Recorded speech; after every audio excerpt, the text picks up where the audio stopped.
Mobile. आता जर तुम्ही मोबाईलवर आपण सर्च केलं आणि जर मोबाईलवर बघितलं आयफोन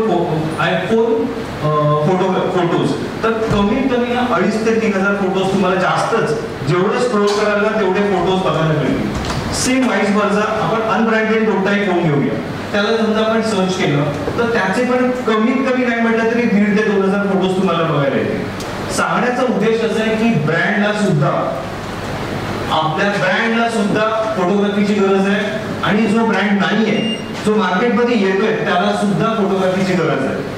म्हणजे आपण ज्या ट्रॅक करावं फोटोग्राफी शिवाय ब्रँडला पण खूप काम करायला लागतं आणि अनब्रँडेडला पण फोटोग्राफी. जर आपण बघितलं फोटोज व्हिडिओ त्या सगळ्या कंपनीचे केवढे तरी डेटाबेस आहे आपल्याकडे, पण फोटोग्राफी केल्याशिवाय किंवा कुठचीही फोटो गुगलवर किंवा युट्यूबवर व्हिडिओ टाकल्याशिवाय त्यांचे प्रोडक्ट सेल होणं शक्य नाही.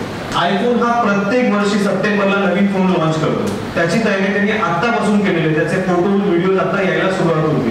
म्हणजे प्रत्येक गोष्टीला फोटोग्राफीची गरज आहे.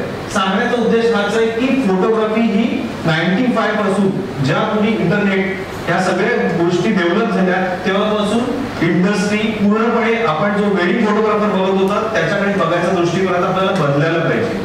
एकच फोटोग्राफी किंवा एकाच बिझनेसवर डिपेंड होऊन आता चालणार नाही. आपल्याला बऱ्याच वर्टिकल्स आहेत, त्या आम्ही तुम्हाला एक्सप्लेन करू की कोणत्या कोणत्या वर्टिकल मध्ये आपण काम करू शकतो त्या रिलेटेड.